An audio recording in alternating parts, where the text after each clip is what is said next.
for her Simul. How are you, Marie? Okay, so we have decided that we're gonna start the Simul, and then once Marie has finished, we will discuss how the Simul was, and we will discuss a little bit about chess in general. Okay, so yeah, let's start the Simul.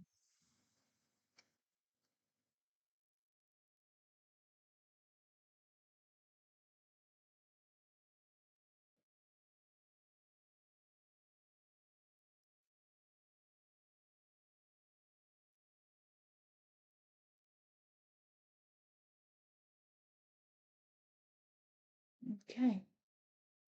Okay, so Marie is starting to put on everything. I will have the Twitch chat with me, so if there is any questions, everybody can just ask if you wish so.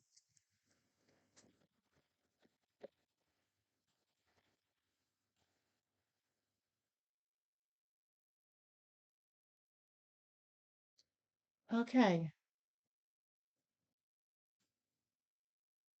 Is everybody playing? No, not yet.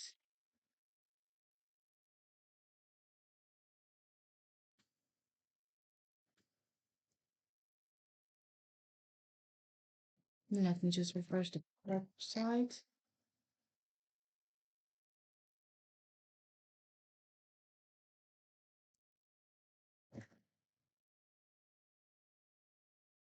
Cannot really see you guys yet.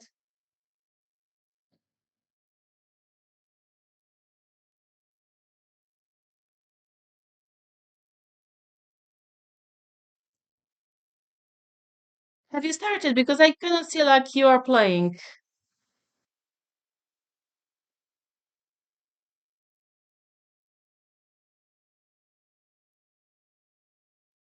If they are all here, yeah? Okay. Okay, so you have been doing some training session beforehand, yes? Are you really tired?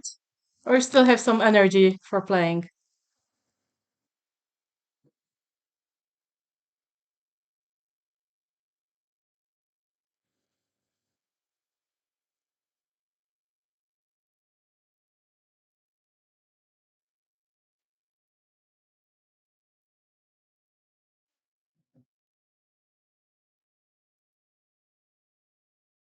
Okay, let me see if anybody has replied on the. Okay.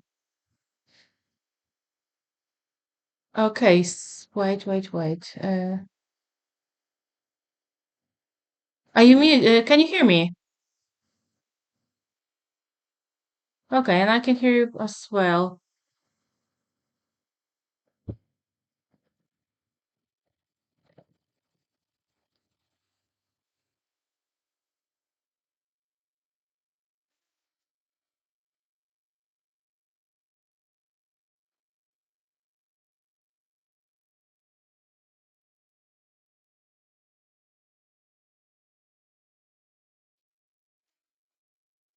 Okay.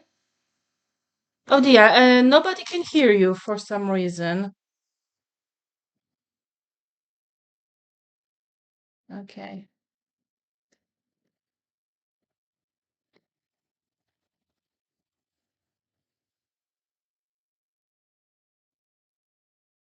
Okay. So let me go to our connection on the Skype.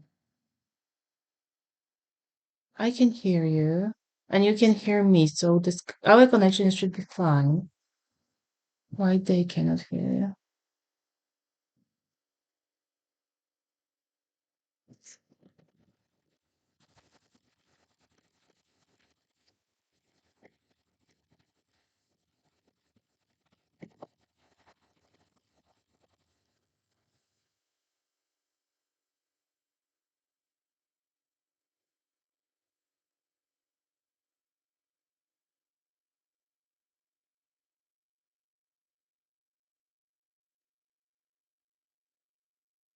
Okay.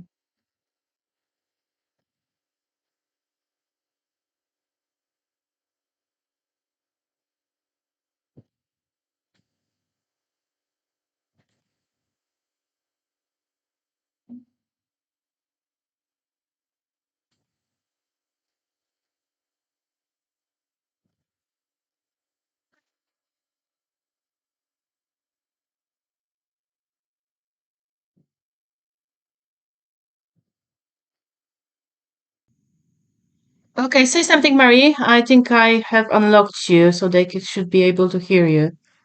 Hello?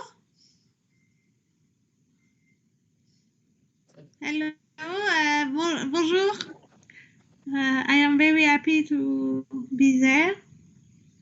And you will Yes. start in 2 minutes. Yes, they can hear you now, so we are all set to go, hopefully without any more adventures. Okay, so I start. Yes, yeah, you start. So we will mute you now so you can focus on your games, and I will be doing the commentary, and then we're gonna discuss it all a little bit later. Yep. Okay. Okay, good luck, everybody. Thank you. See you. See you. Okay, so I will mute Marie now, so she cannot hear us. She needs to play on her own. I'm sure she will manage. She says she still has a lot of energy. Okay, so the games have started. Yeah, Marie is an active player, so as we can see, she is starting with e4, which is something that all the active attacking players, they like to do. And yeah, some French, some Sicilian, some e5. We will see where the e5 will go. Will that be a Scotch? Will that be Ray Lopez? We still don't know. If you have any specific questions you want me to ask later, then obviously let me know in the chat. I will put it on my list. And yeah, let's see how the things will go. Yes, there is some Ray Lopez. We can see that Marie has played bishop b5. So yeah, one of the most popular openings these days.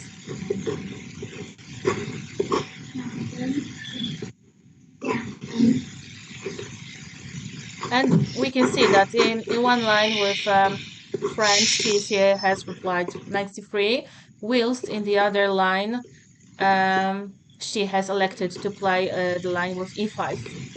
So we know that those games won't be as similar as they could have been. Okay, a sharp opening. Somebody's gonna play dragon.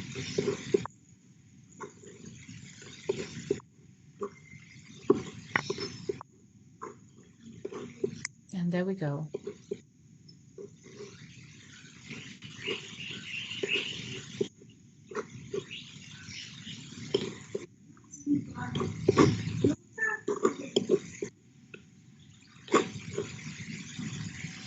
Okay.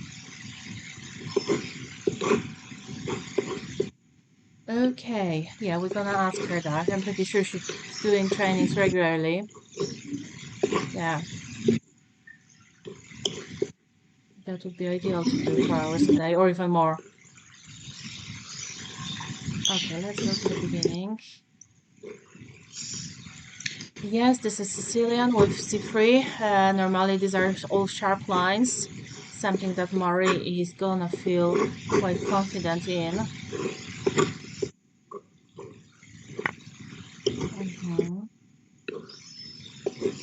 Now she can either follow with bishop c4 or she can take on d4.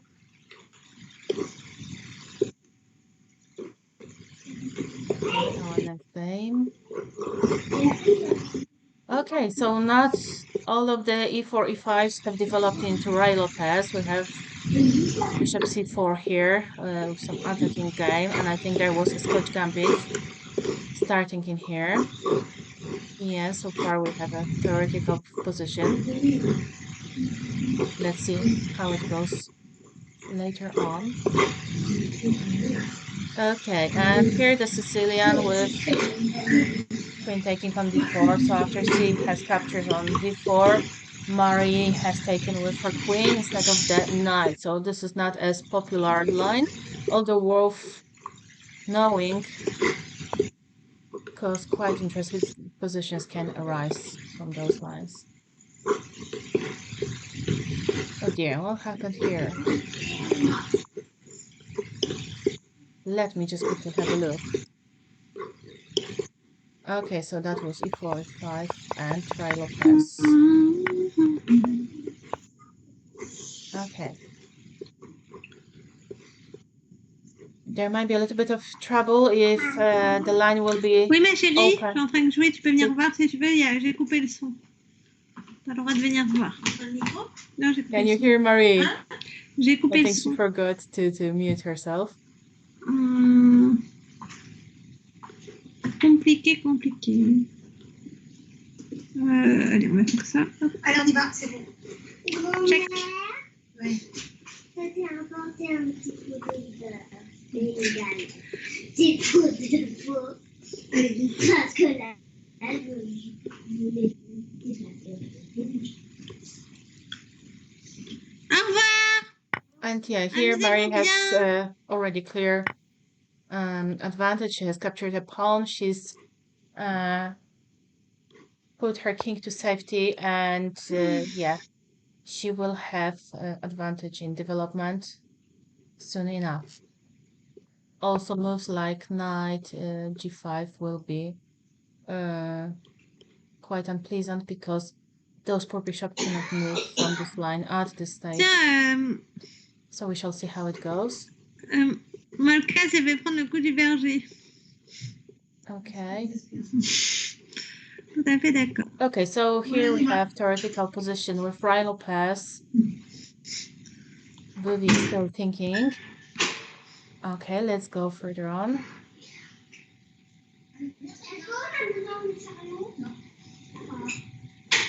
Okay, that's all Sicilian. And we have some proposals of exchanges here. Keep in mind that the queen on d6 is blocking the development of the bishop from c8, yes, so white will aim to keep a piece on the square to make sure that the black cannot develop very fast. And also if black will take on d6 with the queen and bishop will capture, there will be a problem how to castle. So even though that the queen might be exchanged quite early, white is still quite on initiative because all those white pieces will be active and fast forwarding very quickly.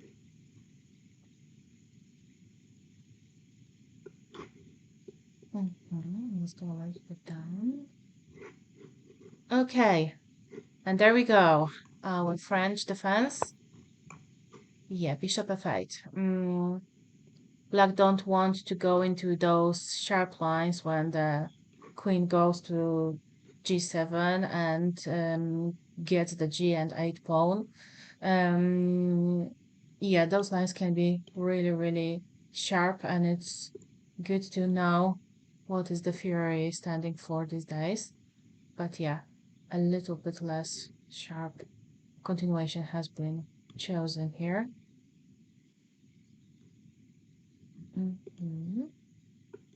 then we go to another game. And that's also French. But as we remember, Marie chose to go with the pawn to e5 straight away. So we have a different sort of structure at the moment. And the whole game will be more or less about the control around the e5 square. Generally in French, white always tries to attack the king, and black very often would like to develop on the queen side. but sometimes they get this initiative over the F line as well. Okay, so there we go. Yes, there we go. Sharp from the beginning. And now black needs to be very careful because rook and the bishop are looking on the f7. The knight on d4 is not very comfortable because the supporting pawn is under attack. So yeah, very good, d6. But anyway, the f line will be open soon enough, and the attack will be focusing on that line and on the king there, with all sorts of pins. So it's always a double-edged situation. Oh dear. This one has already finished. Let's quickly have a look what went wrong here. Okay, so that was a Sicilian dragon. Okay, so e6 is a mistake in this position, because once you create this e6, you make a lot of weak squares, yes, that possibly can be aimed to go with the pieces, and you have those holes that you cannot protect easily, because per bishop cannot be in few places at the same time, yes. So basically, in that kind of structure, it is good to aim to play either d6 or d5 if white allows you, but do not go e6 in majority of the cases, because you may not be able to hold on all of these squares. You need to aim to develop your pieces first, and then you can maybe think about other things later. And as we can see, Mari has punished this quite quickly. Yes, so as you can see, all of the pieces are going on the block squares, and they will take control over those weak diagonals. And it's really tough for black to keep themselves maintained here. Yeah. So as you can see, all of the white pieces are nicely placed. So bishop and knight is controlling majority of the development from the black side. Mari has put her king into safety and also developed the rook. Rook is also supporting those light pieces. The queen is nicely out. So all of these pieces are working together. They are enabling black development and controlling all the vital squares in the center. So yeah, Mari is going for the attack. She needs to be fast before the black can put out their pieces. And yeah, obviously, capturing on g4 wasn't the best decision here because it was just a blunder, and mate in one has been blundered there. Okay, but anyway, if black didn't play that, the next step would be to totally open that poor black's king. So Mari would capture on f5 with everything to aim to open the g line and put another rook to play and put all the pressure that she can with all of her pieces to that king and into that center, and she's totally controlling the board. Okay, let's have a look. Oh dear, what's happening there? 4 games have already finished. Let's have a look what was wrong here. Sorry. I'm just gonna have a look. Okay.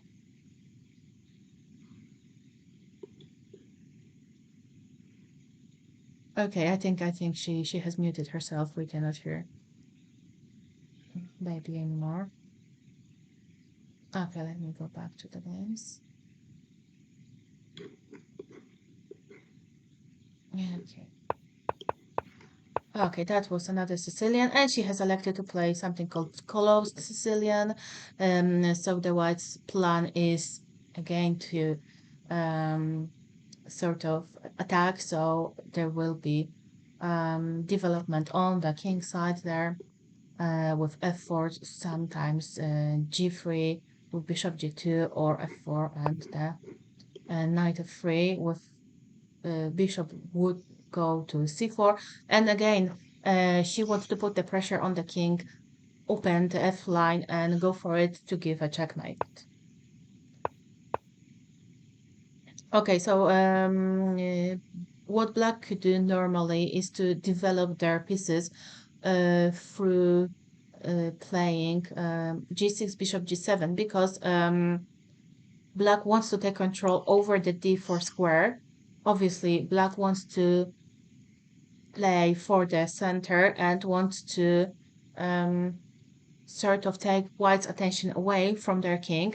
And after controlling the d4 square, black wants to put some advancement in their pawns on the queen side, playing b5, b4, just to take away all those pieces from white's good positions, so they can need sort of to reverse a little bit and then go behind. So they have some counterplay on that side, on the long diagonal. So the queen c7 not necessarily is the move that we want to do in this position as early, because the queen might be needed elsewhere, and also you have other crucial things to develop at this stage. So always remember to develop light pieces, so knights, bishops, and put your king to safety, and then you can decide where to put your artillery, so the rooks and the queen. Yes. Okay. As you can see, Mary is just developing her pieces. So she has put up nicely her knights, her bishop. She put her king to safety. She has reasonable control over the center. Yes, g6 now with the typical idea. Also with the knight, sometimes it can go to f6 in those positions, but very often we would like the bishop to go to g7. We would like to play e6 to sort of control the d square, d5 square, and put the knight g to e7. So it can support control over the f5 square, because sooner or later white will go forward with those pawns and we want to stop them. So this is a possibility to play. Yeah, Mari is just going for a checkmate. She's just going with her queen. Yeah. Closer and closer to the king. She has all the pieces ready. Yep. And as I was speaking before, f5 is something that white wants to do in those games. And I'm pretty sure now she is planning to play knight d5, because she might be. Yeah, okay, after a6, now bishop g5. And now keep in mind that the knight is supporting this bishop from g4. Knight is under attack. If the knight goes, then the bishop is hanging. So yeah, bishop f3 is the move to choose, but it only brings the pieces a little bit closer. Okay, tough situation at this stage. If the black knight would go away, then rook goes to h3, and the h line is really under attack. If the queen comes to e7, we have very unpleasant pin on this diagonal. Yeah, Mari goes for checkmate. There she goes. Okay. Yeah, an inevitable checkmate. Okay. Okay, let me go further. See what's going on there. Okay.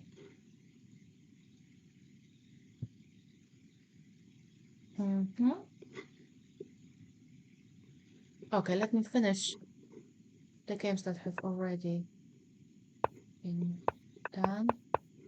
Okay, so that's a Scotch game, Scotch Gambit to be precise. So white is offering the d4 pawn in order to guarantee themselves very fast development.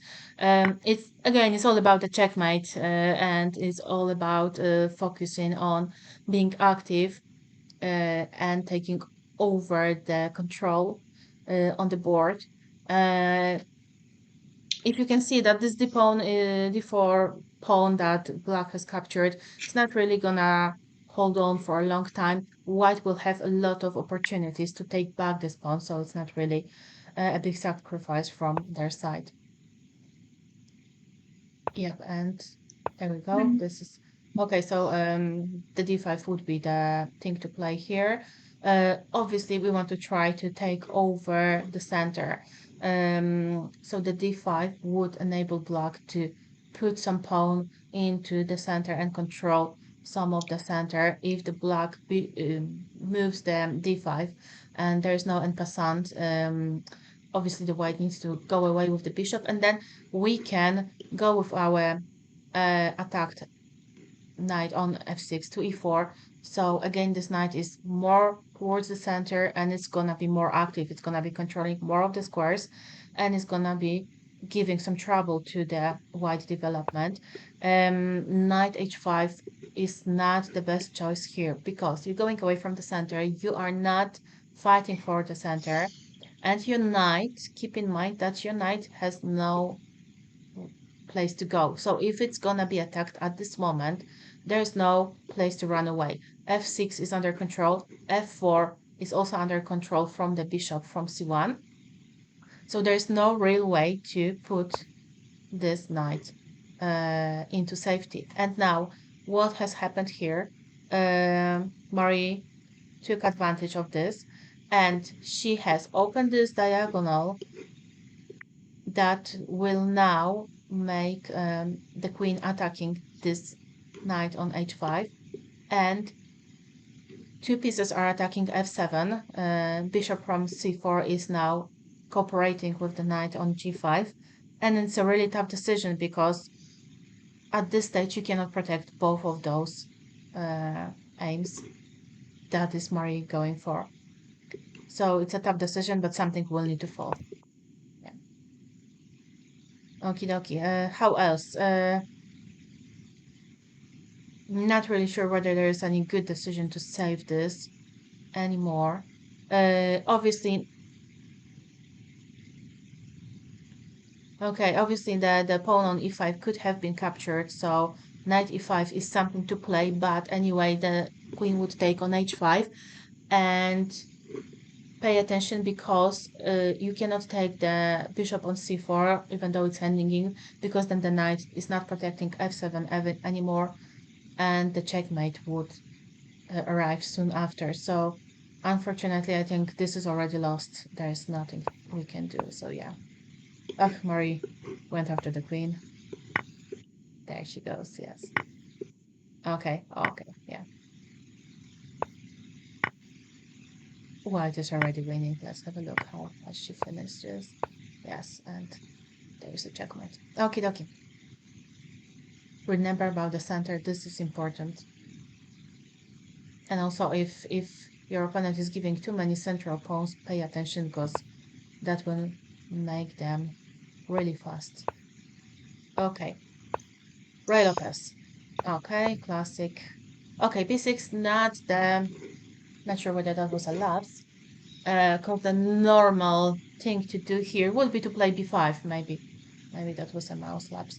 b5 just to get this bishop away from the c6 from this advanced pin. And then keep on developing knight f6, bishop to c5, or d6, bishop to e7, with a view of either putting the bishop on b7 or developing it on e6, depending on the line and what you prefer. Very often knight would go to a5 and then c5 will follow up just to take control over the center, just to have some counterplay, because obviously we are tempo down, we want to be active as possible. Okay, so Marie is opening the position. She is taking advantage of somewhat of an error on the board. There she goes, and she wants to be fast. She's developing all her pieces very fast.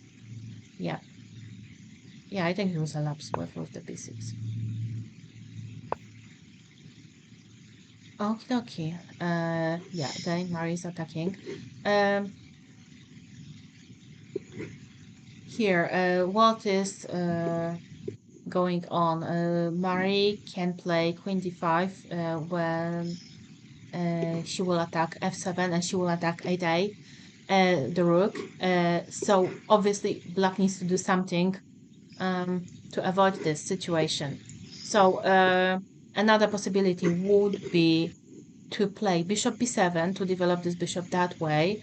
Knight f6, unfortunately it goes under this e5, and I'm not sure whether this is gonna be something that we can...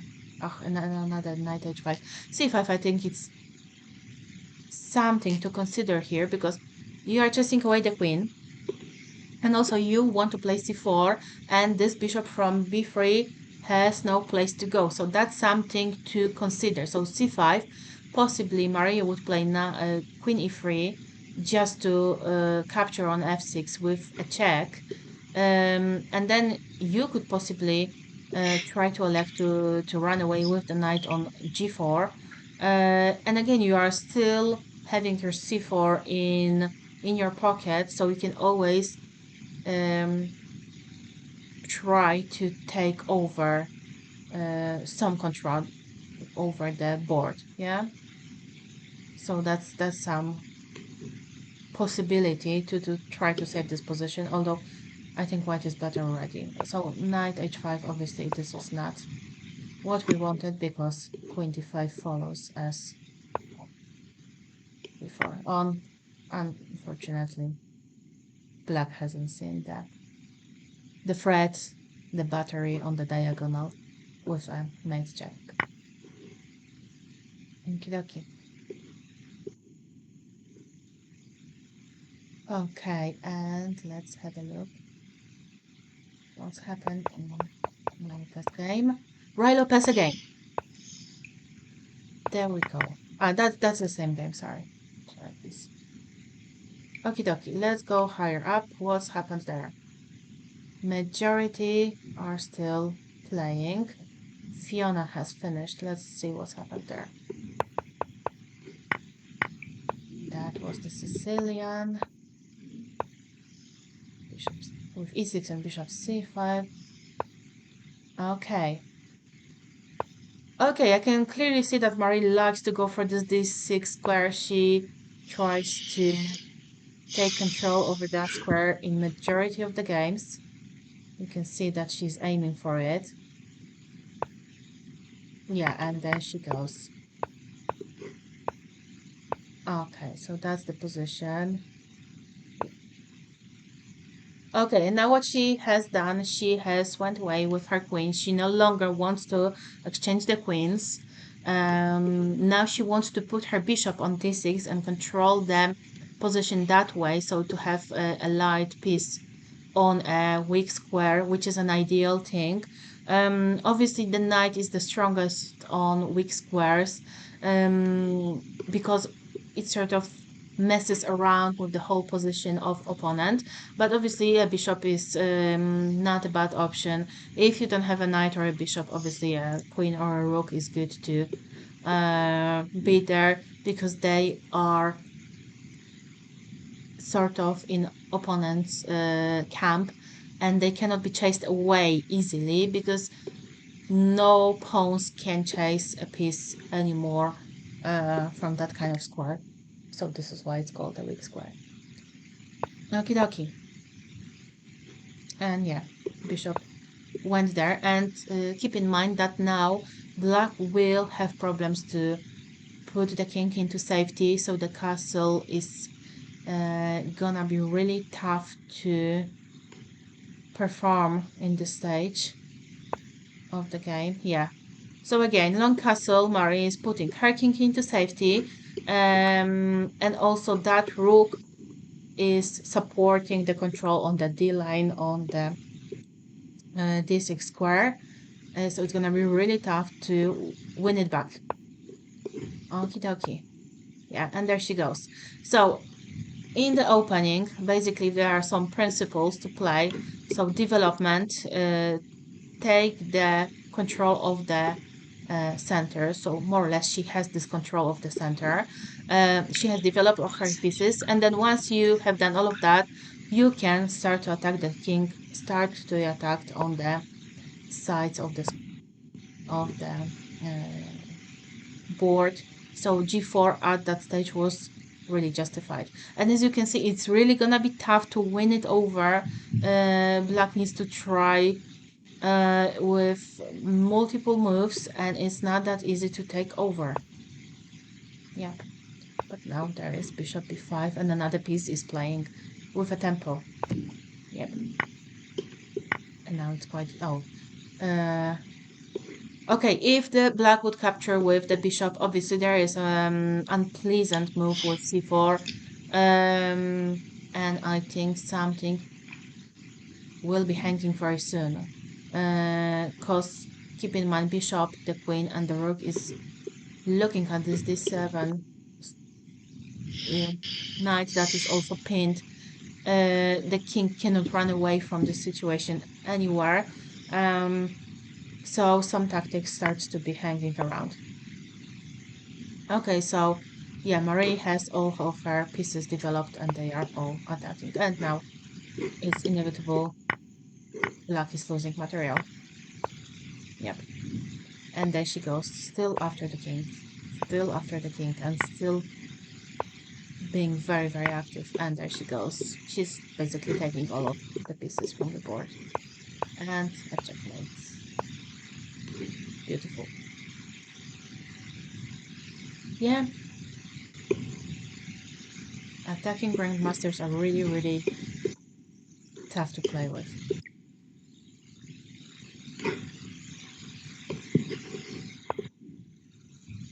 Okay.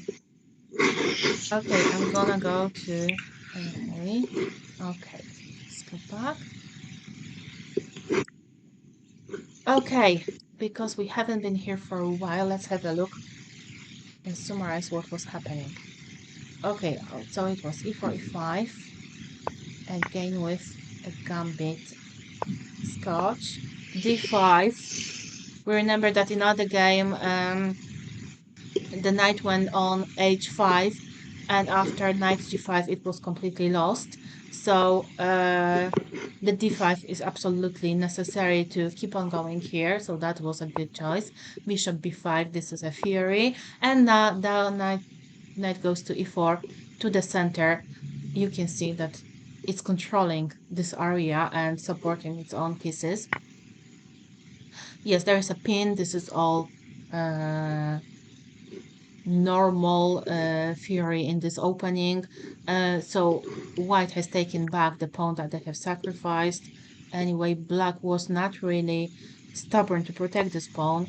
They should rather aim to develop the pieces than to stubbornly protect this pawn, because otherwise it may have some serious consequences later on, because attacking pieces are more tough to control, and also this is all more important in the game, because you eventually are playing to win, you are playing to give a checkmate. So having a pawn up but absolutely passive position is not something you want to aim for. You want to develop, you want to counterattack, and you want to win, you want to give a checkmate. So the pawns aren't really that important. Okay, so yeah, because white wants to still gain some advantage, they elect to sort of mess up with the pawn structure in the black's pieces, because even if the black would capture with the bishop, knight can take there, and there is some double pawns. What white is aiming in this kind of structure is to have advantage in space.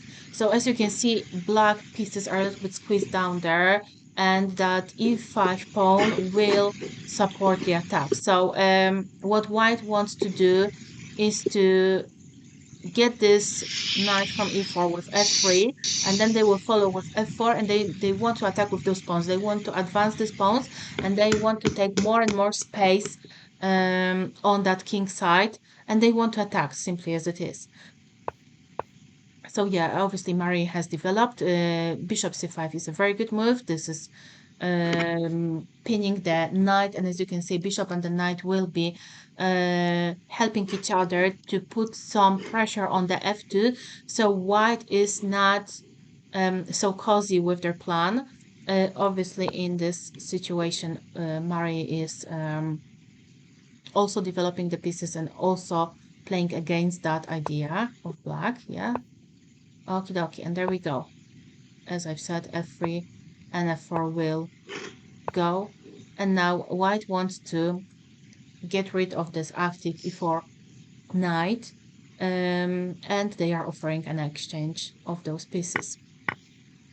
That has happened, and now to think about those doubled pawns. Obviously this is not ideal. We don't want to have double pawns if we can avoid this, but as you can see, white has made a decision to put themselves into a structure with doubled pawns, but what they are aiming for is the king again.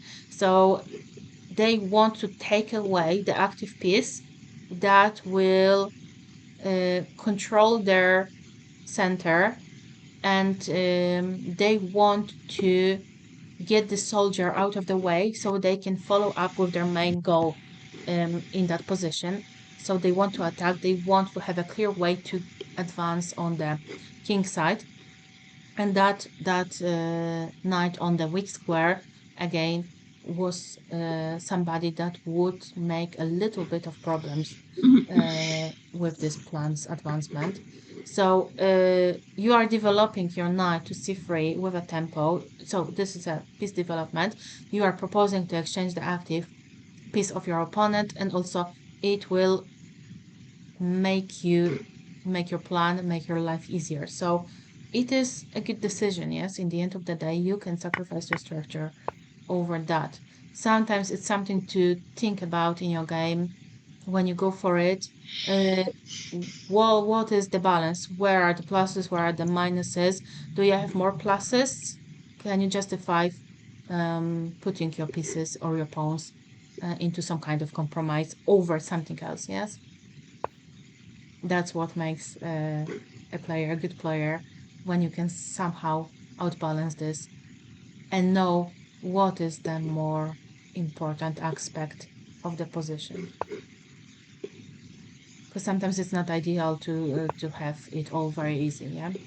Okay, so what's happening next? Obviously, black has a pair of bishops, so black would want to open this position, but it's not as easy because somehow it's not easy for those bishops to gain space and get the counterplay on diagonals. As we can see, it's not as easy here because there's no targets to attack. Okay, so the knight has been chased away. That's a good thing. Yeah, bishop c6, I think this is a good move. Obviously, the pawn has been hanging, and now sometimes there might be some ideas with quick d4 to open this diagonal if needed, or if there is any opportunity here. Okay, okie dokie.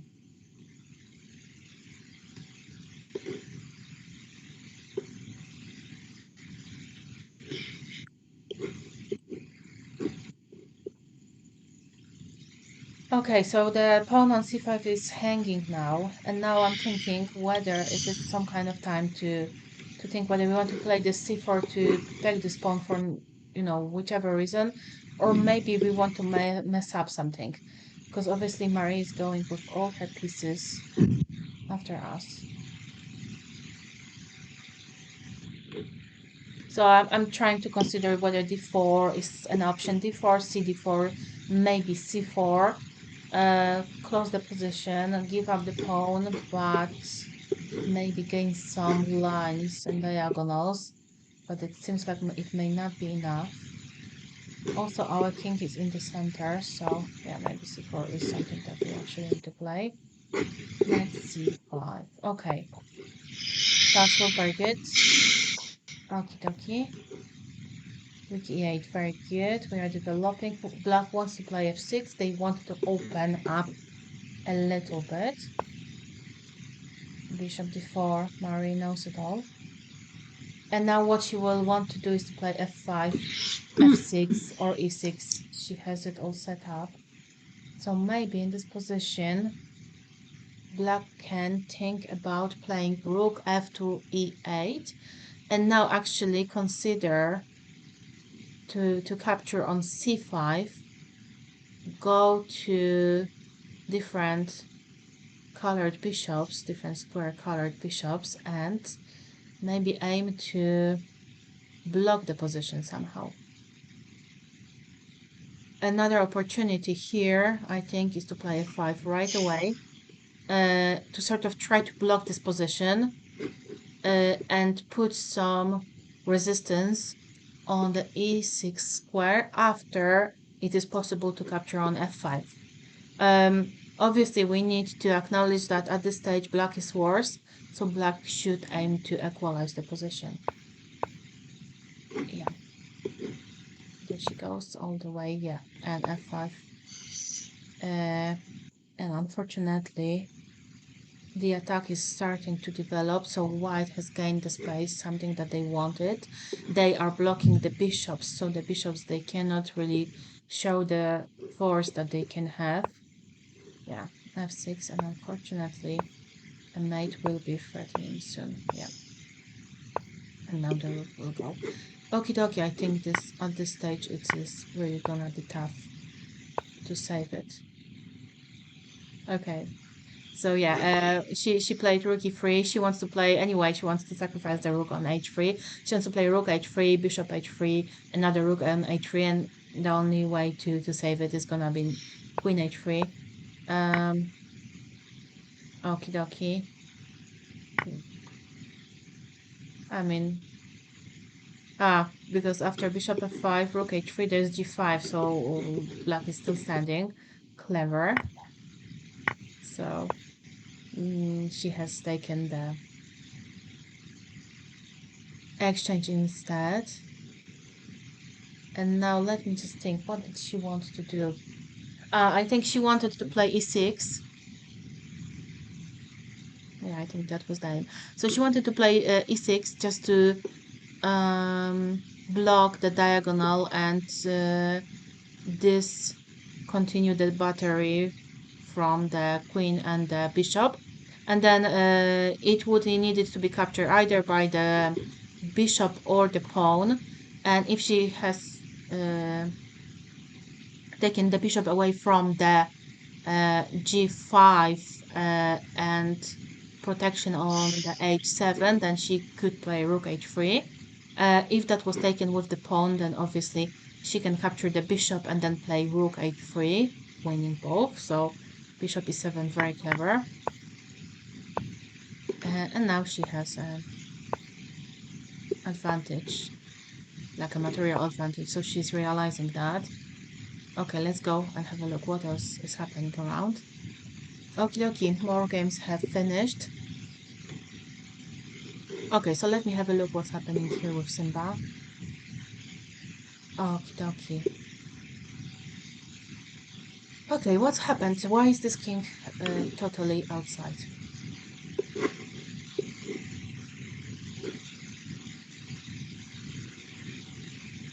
Okay, so if you have any questions and there is anything specific you want me to ask about, then go for it, write it in the chat. I'm trying to have a look there once in a while, but it's really interesting to sort of be in the game, look how the game is going from one move to another, what went wrong there, and so on. So yeah, but I'm gonna try to be a good girl and look in the chat.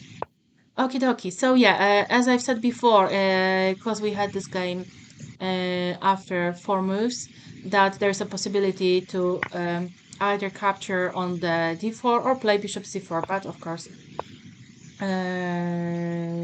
there is knight f3 move as well, Again, this is sort of a gambit, so white wants to develop very quickly, and they aren't really bothered with taking back on the d4 for quite a while. There are more important things to do, like to give a checkmate. Yep. And now she has captured, and now she's gonna go bishop c4 and away, and bishop b3. Yes, e6 is a possibility. Another possibility is to play d5 in here, just to go more towards the French defense structures, with a possibility still of developing the white square bishop. So keep that in mind. That's interesting. But yeah, e6, absolutely normal move. Yes, castle, and black has decided to exchange those pawns on e5. And now what's happening in here? We have sort of symmetrical position when it comes to placement of the pawns. It's quite an open position. The center is open. The only difference is that white again has gained this space. If you gain a space in the opening, it's gonna be easier for your pieces to move up and down and control the board. So basically, we always want to aim to control the middle of the board, because this is where all the action takes place and where our pieces are the most active. So obviously, with this kind of position, it is easier for white to maneuver around the open position, because somehow they have this outpost, and this e5 pawn is helping them to go ahead and control what black is doing there, you know. Okay, so yeah, development. White is not really afraid of giving up the e5 pawn. It's all about activity. So if the knight would take on e5 now, I presume there will be a move like knight b5, and again, white is going ahead. Queen is under attack. Another possibility is to play bishop f4. There's some pin. White can play knight f3, queen f3, but this queen will need to move somewhere. And then again, we can play this knight b5, and somehow c7 starts to be trembling, because there's a lot of pieces looking at that square. And remember, if the knight goes on c7, giving a check to the king, the poor rook on a8 is gonna be hanging. We don't want that. Oh dear, oh dear. Oh, she went that way. She didn't do what I thought she will. Okay, so she's going after the king, and she did it that way. I'm not sure here. Let me think about it. What if the black would respond queen a5? Because anyway, they are protecting the b5 square. Maybe queen a5 was a little bit better, not to get on the way, or even queen b8. You are still sort of looking at your c7 square. Obviously, queen b8 is not the most active and happiest queen ever, but better that than to lose something. Basically, black needs to think how to protect themselves on c7, because this is gonna be the point of interest for white. So either queen b8 or queen a5, and you are still standing with a view that you need to be really focused on how not to lose this game. Yeah, and queen c7, obviously, you're giving this precious tempo. White is just going after the square that they want to go for. And the queen is on the c line. If this bishop from c1 will move away, rook c1 will go as a follow-up, and it's going to really be tough to protect it. Yes. And there we go, after the pieces. Yeah, okay. White is much better. They have taken a pawn. Okay, they didn't go with their knight on c7, but still, they have taken the pawn. They have all the pieces developed, and the black king is gonna be in a trouble in a moment. Yeah, bishop on c8 is hanging, so obviously, if you take on b3, the king. Oh, this is how the king went up. This is what I was wondering about. How has this happened? See? What Marie is doing is a little bit of a prophylactic. She has absolutely better position on the edge of winning. Prophylactic. Make your king safe. Don't take pawns on g7. They aren't as important. Your aim is here in the city center on d6. This king is gonna be mated soon, so let's say pawns on g7 aren't really important at all. And now we can see, yeah, she has taken a rook. It is a winning position. Let's just, yeah, they are still playing, although, yeah, I cannot see a way for poor Black to save this game. Okay, let me have a look. What is the chat doing? Okay. Okay. You are busy looking at other things. Okay. What's happening here? That one has finished as well.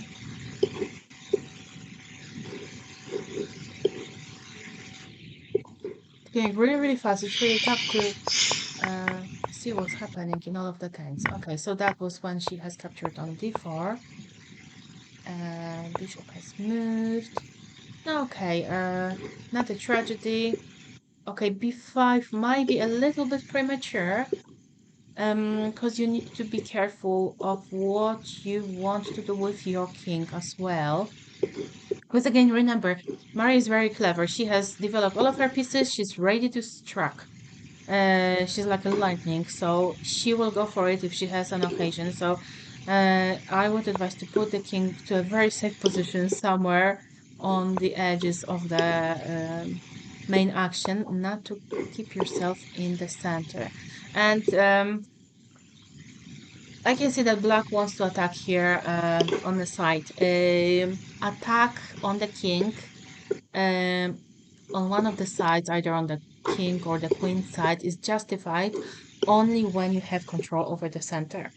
If your opponent is controlling the center, your attack is not gonna be as effective as you would like to, because all of those pieces from the city center will be controlling everything, all of the sides. So, you know, if you're gonna go with your A or B pawn, they cannot win the game for you, because your king is there on e8, your bishop on f8 is not playing, your rook from h8 is also not playing, and you can see that White's pieces are all developed. So in a practical game, you are playing without a bishop and without a rook.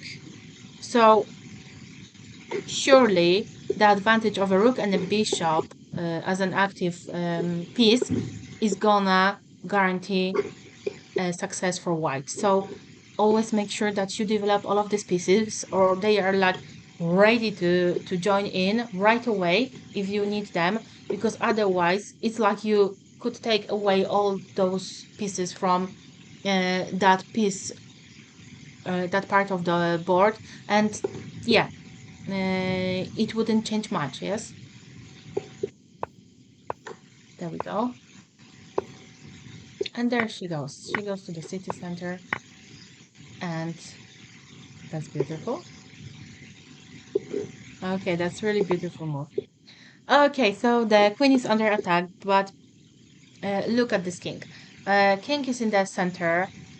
Rook is nicely looking at the king.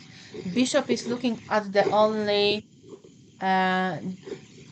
squares that this king can move to, so it's controlling d8 and e7 here. And Marie is not really looking to save her queen, because her queen is just a supporter in the attack. It's all about the king. Again, it's all about the king. And beautiful move. And now what is gonna happen if the bishop will take on d3? Obviously, there will be a check that will be from the knight moving away, and let's have a look. Okay, so Black already resigned. Okay, so tell me if anybody's sort of wanting to analyze this, what would happen after bishop d3? A little bit of a puzzle because it didn't happen in the game. So let's see if you're gonna be able to have a look. Okay.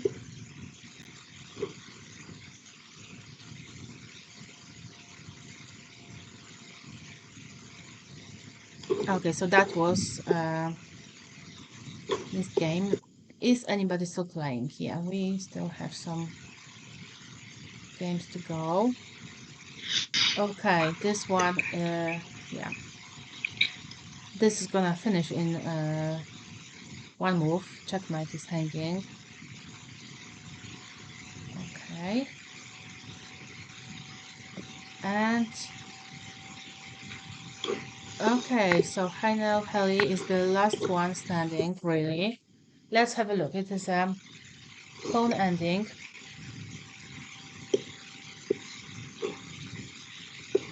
But what is happening actually? So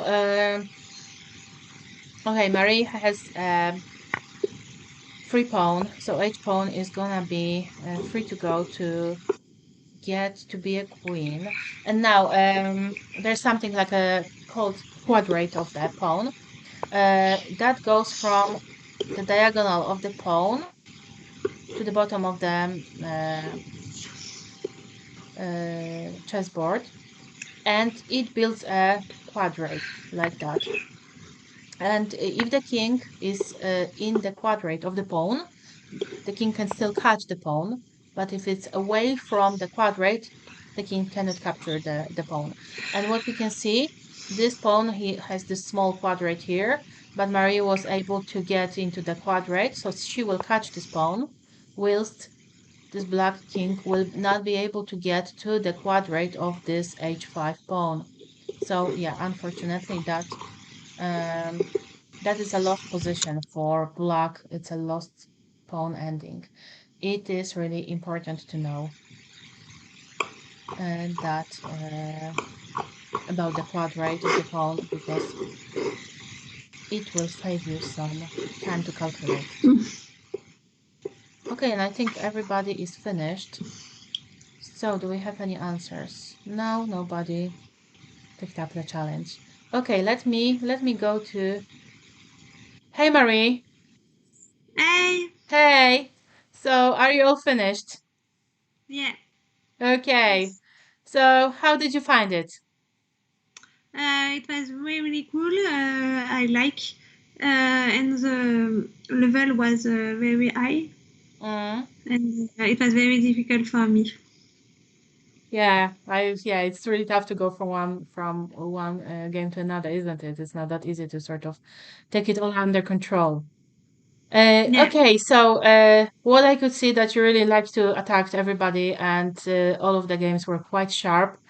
You like to take control over the weak squares as well. Yeah, I could see in a couple of games that was quite crucial. Okay, so tell me, who gave you the biggest resistance here? I think Asia, the last game it was Ajna Jeli. Yes. Yes. And Yes. Simba, it was very interesting game too. Mm-hmm. And Route 66, it was very interesting. Mm-hmm. Okay, many players play very good. Okay, so we have some talents there that are going forward, and they just need to work a little bit more. Yeah. Yeah. Okay, so will you tell us a little bit about yourself, and a little bit of how your adventure with chess has started? I started chess at 6 years with my mom, and I like very much chess. And it's very good to play with a lot of idea, and I have to create a new opening, I like to find some new idea, and I am a grandmaster for chess, and I won 3 times European championships. And okay. Okay, and when you learned chess, when you were 6, did you know that right away that this is something that you really, really like and you wanna play more and more? Not really, but I like, but it's like when I was 10, then Okay. I want to play a lot, but not like 6. Yeah, At 10, so it yes. came a little bit later that you kind of find out that this is something that you really like to do, yeah? Yes. Yeah, I as you developed, yeah. I Okay. really like to play chess. And tell me, when you were a kid, was it your dream to become a grandmaster? Did you want to become a world champion? What were your thoughts back then of what you wanted to achieve in chess? Yes, it was not my dream, but it was one goal to become a chess grandmaster, and one of my goal was to be European champion or world champion. But it's not like dream; it's just a goal, and I know it's very difficult, and you can just work a lot for this, and sometimes it's good for you, and sometimes it's go like you want. So it's good to have goal, because like this you can work a lot for goal. That's true, yes. Have more scientific approach to this, yes. Um, and tell me, did you have any other dreams? Did you want to be a firefighter, or did you want to be an actress when you were young? Did you have any sort of dreams of becoming somebody, or were you sort of undecided at that stage? No. No, you didn't. Okay. And what kind of obstacles did you not need to overcome when you were a young chess player? What were Mm, the troubles that you had? it was very difficult to work all the day, because if you want to have a professional, you have to work every day, Mm-hmm. and sometimes you don't want to work Of every day. course. So it was problems for me, because Mm-hmm. Okay. So, how many hours per day or per week are you working these days now when you are sort of professional? now I am not professional, because I finish for my psychology study. Mm-hmm. So here I don't work a lot, but I am coach chess, and I train for myself. If I have some tournament, I will work a lot, and okay, it's like 4 hours by day, or maybe more. Okay. But for this moment, I have no time. So Okay. And when you were on your way to become a GM, when you were sort of aiming to get the GM norms, how much did you work back then? I work like 4 hours or 5 hours by Okay. day, because Okay. if you want to be grandmaster, you have to work a lot, because you have to change your opinion, you have to know a lot of opinion, a lot of ideas, and it's very very long, and Yes, of course. Yeah, we all know how much it takes. Yeah. Um, and are you missing to play over the board? Would you feel like you wanna go on a tournament, touch the pieces, and get into the atmosphere of the tournament? Do you miss this? yes, I miss atmosphere of tournament, but I think I will play French league in end of June, and Mm-hmm. we play maybe World Championships in July. Okay. And, yeah. Oh, So okay, that's really cool. And will we see you at European individuals or European teams this year? Do you think you will mm, play? Do you want to play? Are you I planning? don't yet. You don't think? Okay. Maybe I will play. I don't know. Okay, so it's still open. Okay. Yeah. Okay. I'm not gonna reveal any French team plans. Yeah. Okay. So, do you think Ian has chances to take on Magnus in upcoming World Championship match? It was very impressive of the second part of candidate. It was. I was very upset for Maxime Bachelagrave, but okay. But I think he is very creative, and he beat sometimes Magnus when they was kids. So maybe he have some psychologist advantage. So I think he has some chance, but maybe. Yeah, you will see. Yeah. It's gonna be exciting, definitely, because there are some chances for a change. Yeah. And who is your all-time favorite chess player? Do you have one? I like very much Carlsen and Anand and Nepomniachtchi too. So I like Yeah. these three guys. Okay. Anyone from more classic ones? Do you have Yes, I like Botvinnik because it's a very positional style, and it's very good to see to have IG. And Kasparov, I like too, because it's very. He's an attacking player. Yeah, he told us all how to attack. And dynamic plays and dynamic and strategic plays. So Botvinnik and Kasparov, it's very good, and Anand and obviously all the modern Anand guys. is very good for dynamic play too, but you have to be complete for. Yes, and you calculate fast and far after Anand. Yes, because he has really deep ideas. Okay. So tell me, what would you advise for our young audience? How to advance in chess? What to do? Just to become a grandmaster.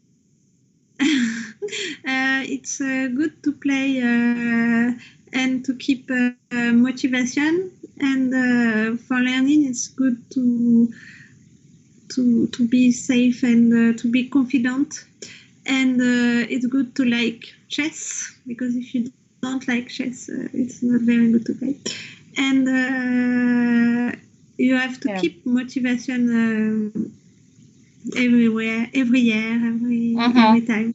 Yes. Sometimes it's very difficult when you lose game, or when you lose your tournament, and you can be upset, and you don't want to continue chess. But I think it's this moment you advance the more, because you lost and you can learn from your mistake. Yes, of course. And now, when you work as a psychologist, do you work with chess players? Do you think you could work and combine both of the areas? I don't work yet for psychologist. It's my last year. Okay. But do you think you could develop this two fields together? Because in other sports, there is a lot of psychologists that are dedicated for the sport. They are supporting the players. And I think somehow chess players, they don't have psychologists to support them.